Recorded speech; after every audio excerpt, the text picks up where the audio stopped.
So far, we've learned where all the names of the notes are on the neck of the banjo, as well as how to create a major scale. And in this video, we will learn how to use the major scale to create chords. Now, I'm sure you already know how to play many different chord shapes, but it's critical to understand the formulas behind each chord, because if you understand the formulas, you will understand how to manipulate it, how to add a tone, how to change the chord quality, and have a real lucid understanding of chords as opposed to an understanding that's restricted to mere memorized shapes. So what is a chord? Well, it's just a couple notes played together. So if you think of the notes of a major scale as individual colors, then a chord is going to combine a few colors together and create an entirely new color. And we'll start by learning the chord quality that everyone learns first, and that is a major chord. All a major chord is the first note, often called the root note, the third note, and the fifth notes of the major scale played at the same time. So if I look at the C major scale, well, the first note, the root note, is C, the third note is E, and the fifth note is G. So all a C major chord is the notes C, E, and G played at the same time. Now let's look at the notes of a G major chord. The root note, the first note, is G, the third note is B, and the fifth note is D. So all a G major chord is the notes G, B, and D played at the same time. Now we'll look at the notes for a D major chord.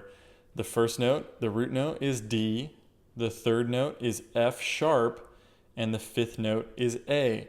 So all a D major chord is the notes D, F sharp, and A played at the same time. And it's really important to remember that every chord is built off its own major scale.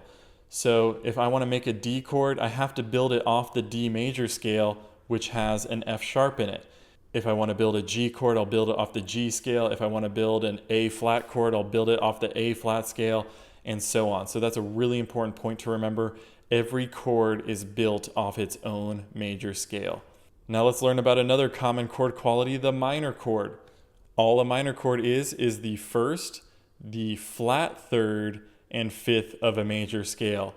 So it's only one note different from a major chord, and it's that flat third. So how does that change my C major chord?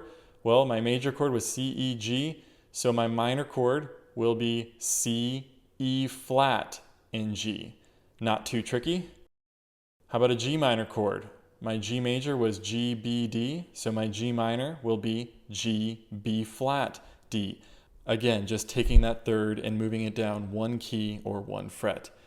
Now how about a D minor chord? Well, a D major chord had D, F sharp, and A. So what happens when I take the note F sharp and I flat it? Well, it's just going to become the note F, because F sharp is already on a black key. So when I flat it, when I move it down one key or one fret, it just lands on regular old F. So that's an instance when it's really important to remember that every chord, even minor chords, are built off the major scale. And if you go to my website, you'll see a PDF with a list of chord formulas as well as some examples on how to play them on the banjo.